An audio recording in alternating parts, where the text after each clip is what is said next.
अस्सलाम वालेकुम अज़ीज़ान, मैंने आपको आपके दोस्त, आपके भाई तैयब इजाज़ का सलाम है। बहुत इंपॉर्टेंट टॉपिक में डिस्कस कर रहा हूँ। अक्सर लोगों को गिला होता है, यार हमारे साथ फलाने बंदे ने बिजनेस किया रियल एस्टेट का, उसने रेट पे झूठ बोला उसने, एक्चुअल प्राइस कुछ थी, हमें कोई प्राइस बताई, और ये मामलात हर दफ़ा रहते हैं। हर दफ़ा। आज मैं किसी की एडवोकेसी नहीं कर रहा, मैं एक आपसे ओवरऑल एक अपना एनालिसिस बता रहा हूँ कि मैं भी ये बिज़नेस कर रहा हूँ, तो अपना एनालिसिस करते हुए मैं आपको बता सकूँगा कि किन किन चीज़ों से गुजरना पड़ता है। ठीक हो गया। मैं क्लैरिटी के साथ एक बात करता हूँ, मैं अपने किसी बंदे को उसमें क्वेश्चन मार्क नहीं कर रहा। I am not doing anything. कोई मेरे अपने लोग भी सुन रहे हैं, I am not Poynting one any one, मैं किसी को भी पॉइंट आउट नहीं कर रहा। और मेरे साथ जो लोग काम करते हैं बड़ा स्ट्रेट फॉरवर्ड, मुझे तो लोग जानते हैं, बड़ा स्ट्रेट फॉरवर्ड में रहता हूँ। मैं जिनसे पैसे लेने होते हैं मैं कहता हूँ भाई ये पैसे मेरे हैं, इतने पैसे मैं लूँगा, इतने आपको दूंगा, ठीक है। या मैं उनसे कह देता हूँ भाई ये इस रेट पे मैं आपको चीज़ दूंगा, मैं जानूँ मेरे काम जाने, आपको पसंद है आप मुझसे लें, नहीं पसंद ना लें, चाहे कोई सगे से सगा भी आ जाए ना मेरे पास, मैं यही कहता हूँ, ठीक है। This is the way out जो, और ये बेहतर ही है, चाहे इसमें ताल्लुक जाता है जाए, डजेंट मैटर, ठीक है ना। ताल्लुक चला जाए, खैर है। हर एक के साथ बिजनेस जो है, बिजनेस आप करते ही इसलिए क्योंकि आपको अपने घर वालों का ब्रेड एंड बटर रन करना होता है। तो मैं अपनी बात इसमें या अपने किसी दोस्त को, किसी बंदे को पॉइंट आउट नहीं कर रहा, नॉट एट ऑल। मैं एक जनरल बात करूँ, मुझे अक्सर लोग रब्ते करते हैं, यार हमने अपने फलाने बंदे से चीज़ ली थी, उसने तो मैं चूना लगा दिया, ये कर दिया वो कर दिया। ऐसा क्यों होता है? देखिए ऐसा इसलिए होता है, मैं अगेन रिपीट कर रहा हूँ, मेरे जो अपने दोस्त हैं, अगर मेरे पास कोई अपने लोग आते हैं, मैंने जब उनसे पैसे लेने होते हैं, मैं उनसे कहता हूँ इतने पैसे मैं लूँगा, और मैं ले लेता हूँ जाके। गवाह हैं मेरे अपने करीबी, जो हालांकि इकट्ठे बैठ के हम खाना भी इकट्ठे खा रहे हों, और बहुत पुराना ताल्लुक भी हो, जब मैंने अपने पैसे लेने होते हैं, मैंने कुछ ऐसा किया है, मैंने प्रैक्टिकली किया है कि जब कुछ चीज़ डील हुई, डन हुई, मैंने कहा मेरे इतने पैसे होंगे, उन्होंने कहा ठीक है, उन्होंने वो चीज़ ली, वो घर चले गए, मैं उनके पास चला गया, मैं दफ्तर में गया, मैंने कहा आपसे मैंने इतने पैसे लेने थे। ही वॉज लाइक यार दोस्त तू दे दूंगा, मैंने कहा नो, मेरे पैसे मुझे दें, और मैंने वहाँ बैठे बैठे उनसे लिए, और वो नाराज़ नहीं हुए। He was a professional man. बाद में उनको आइडिया हो गया, ठीक है नाराज़ नहीं होना बनता, मैंने जो कमिट किया था मैंने पूरा किया, पैसे लेना हक है। तो मैं ये वीडियो किसी अपने बंदे को सुनाने के लिए नहीं बना रहा, वेरी स्ट्रेट फॉरवर्डली, मैं सिर्फ एक ओवरऑल एक जनरल इशू बता रहा हूँ कि बहुत सारे लोगों का जनरल इशू यही है कि लोग हमें रब्ता करते हैं, यार हमारे फलाने बंदे ने हमें चूना लगा दिया। वजह क्या होती है? वजह ये होती है कि जब आप ये अप्रोच रख रहे होते हैं अगले बंदे के साथ कि भाई आपको जो भी बंदा कोई चीज़ लेकर दे, वो बस एक्चुअल प्राइस पे ले दे, जिस प्राइस पर वो मार्केट से उठाता है, और आपको दे दे, उसका बीच में कुछ भी ना बने, और अगर आप दे भी रहे हो तो बहुत नॉमिनल दे देते हैं, उसका बीच में कुछ भी ना बने, क्योंकि वो तो दोस्त है। तो ये ज्यादती बेसिकली वो आपके साथ नहीं, आप उसके साथ कर रहे होते हैं। रियल स्टेट का बिजनेस मैनेज करना सबसे ज़्यादा मुश्किल है। रियल स्टेट की कारोबारी डील करना सबसे ज़्यादा रिस्की है। रियल स्टेट की कॉस्ट ऑफ डूइंग बिजनेस सबसे ज़्यादा महंगी है compare to any other business. हमारी जो वीडियोस आपको मिल रही हैं, देख रहे हैं आप, इसमें मार्केटिंग कॉस्ट आपको मैं एग्जैक्ट फिगर नहीं बताऊंगा, लेकिन ये लाखों रुपए में चली जाती है। ये डिफरेंट वीडियोस हम बना रहे होते हैं, और ये जो मार्केटिंग कर रहे होते हैं, इसकी कॉस्ट लाखों रुपया पर मंथ से ज़्यादा है।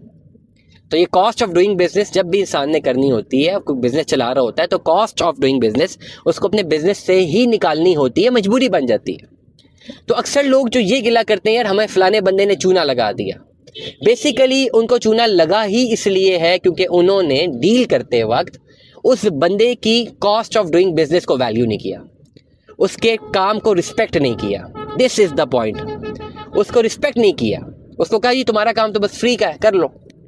मैं बड़ी अच्छी एक एग्जांपल बताता हूँ, बहुत अच्छी एग्जांपल बताता हूँ। हमारे बहुत करीबी एक ताल्लुक में थे लोग, ठीक है। मैं मुल्क से बाहर गया था एक टाइम पे, हम फंस गए थे, उन्होंने हमें रखा एक आध दिन, ठीक है, और I am obliged, I was highly obliged, उन्होंने इज़्ज़त दी, हमें इज़्ज़त बख्शी, ठीक है। जब मैं वापस आया तो उन्होंने कोई 1 साल तक मुझसे डिफरेंट चीज़ों के बारे में ओपिनियंस लिए, इन्फॉर्मेशन ली, और मैं देता रहा, फ्री ऑफ कॉस्ट देता रहा। बट वन डे उन्होंने कोई जगह पे बुकिंग करवाई, और बुकिंग करवाने पे पता लगा कि जिसके थ्रू बुकिंग हो रही है, जो चीज़ उन्होंने ट्रेड की है, जिसके थ्रू की है, उसको 16 लाख रुपए कमीशन मिल रहा है, 16 लाख रुपीज़, कोई बहुत बड़ी जगह थी। उन्होंने मुझसे राय ली, मैंने स्टेप इन किया, मैं गया, बातचीत की, और मैंने उनको चीज़ें सच सच बताई। तो आफ्टर ऑल सच जानने के बाद सिर्फ यही मैनेज हो सका कि 16 की बजाय 10 लाख रुपए कमीशन वो दे सके। अप्रॉक्सीमेट फिगर्स बता रहा हूँ, 6 लाख बचा लिया उनका, और 6 लाख का चेक आ गया कुछ टाइम बाद। जब 6 लाख का चेक कुछ टाइम बाद आया मेरे नाम का, तो मैंने उनसे पूछा कि भाई ये चेक आ गया, अब क्या इसमें कुछ मेरी सर्विस चार्जेस हैं? तो उन्होंने कहा नहीं भाई तुम्हारा 1 रुपया भी नहीं बनता। और मुझे इतना गुस्सा है कि यार आप मेरे बिजनेस को, मेरे काम को रिस्पेक्ट ही नहीं कर रहे। आप कह रहे हैं जी बस तुम तो 2 दफ़ा खाली चक्कर लगा के आए हो, खैर है क्या हो गया अगर लगाए हो। उसको जिसके थ्रू काम करवाया वो खातून थी, उनको 10 लाख रुपए कमीशन मिल गई, उनको कोई मसला नहीं हुआ। लेकिन अपने बंदे को जो कह रहे हैं कि भाईजान मुंह फाड़ के भी कि चलो यार आप ताल्लुक में हो, लेकिन यार मेरे भी पैसे, मेरी भी एफर्ट लगी है, टाइम लगा भाई, थोड़े बहुत पैसे तो बनते हैं ना मेरे, तो जी आपको 1 रुपया भी नहीं देना। और मैंने फिर भी लिहाज करते हुए सिर्फ 35,000 रुपया काटा अपना, 35,000 की। यार मैंने इतनी मेहनत की है, चलो 35,000 तो मेरा बनता है ना। और बाकी पैसे उनको मैंने भेज दिए। लिटरली उन्होंने गालियां दी मुझे कि तुमने 35,000 क्यों रखा है, तुम तो हराम कमा रहे हो। मैंने कहा आप कहते हैं हराम है तो बेटा जो मर्जी कहें, मेरे नज़दीक ये हराम नहीं है। तो इस तरह के लोग घटिया बंद करते हैं जो करीबी लोग होते हैं। बाहर बंदे को 10 लाख रुपए कमीशन मिल गया, उसको कोई तकलीफ नहीं हुई, बड़ी स्ट्रेट फॉरवर्डली बात कर रहा हूँ। लेकिन अपने बंदे ने डिमांड कर लिया यार कुछ पैसे हमें दे दें, हमारा ब्रेड एंड बटर है, मेरे बिजनेस की थोड़ी बहुत रिस्पेक्ट कर लो, खैर है। तो वो कह रहे जी 10,000 रख लो, 20,000 रख लो। मतलब मैंने क्या, चलो यार तुम्हें शर्म नहीं आ रही, मैं खाली पेट्रोल इतना ही लगता है, हमारी गाड़ियाँ बड़ी होती हैं, आना जाना है यार, कॉस्ट ऑफ डूइंग बिजनेस तो है ना। 35,000 काट के बाकी पैसे दे दिए। मैंने कहा चलो यार जाओ, तुमने हमें घर रखा था अपने। तो वहाँ पे वो बंदा आगे से गालियाँ दे रहा है, लिटरली ही अब्यूज्ड। ऐसे लोगों के साथ क्या करना चाहिए नेक्स्ट टाइम? तो ऐसे लोगों को चूना लगाना चाहिए ना 10-10 लाख रुपए का, ये डिजर्व करते हैं, इनको शर्म नहीं आती। तो दिस इज द पॉइंट। ये वजह है जहाँ पे आपके पास रियल एस्टेट में आप कहते हैं जी मेरे साथ नुकसान हुआ, मुझे डीलर ने गलत चीज़ बेची। Real estate is all about knowledge. आप अपनी नॉलेज, अपनी मेहनत खुद करें, डीलर को इन्वॉल्व मत करें। जब आप अपनी मेहनत खुद करेंगे कोई प्लॉट को खरीदने के लिए, तो you will pay it's cost. आपको टाइम लगेगा, आपको पता लगेगा कि आपने 1.5-2 लाख रुपए की एक अपॉर्चुनिटी कॉस्ट पे कर दी है। येट अगर आप प्लॉट मार्केट से सस्ता भी ले लेंगे तो 2 लाख तो आपने खर्च कर लिया इसको ढूंढने के लिए। तो येट अगर आप डीलर से कोई चीज़ ले लेते हैं तो, या कोई जानने वाला होता है, तो मेरी एडवाइस ये है कि उसको उसका ड्यू शेयर दे और अच्छा खासा दे। डिपेंड करे कि मार्केट में क्या चल रहा है आजकल, मार्केट में कॉस्ट ऑफ डूइंग बिजनेस क्या है लोगों की। ये नहीं कि जी आप प्लॉट ले लिया, चलो तुम 20,000 रख लो, 30,000 रख लो। 30,000 आजकल हमारे लड़के ले जाते हैं, उनके खर्चे हमसे ज़्यादा है, काफ़ी ज़्यादा है। वो एक बंदा कमाने वाला है, 4 डिपेंडेंट होते हैं उस पर। तो ओवरऑल ये चीज़ जब आप एड्रेस करेंगे, जितने लोग परचेजर्स हैं, आपको कभी नुकसान नहीं होगा।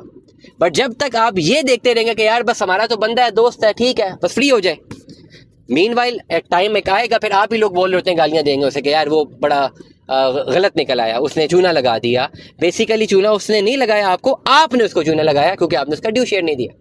दुआ में याद रखिएगा, अपना बहुत सारा ख्याल रखिएगा। स्टे ट्यून में। 10 अल्लाह हाफिज़।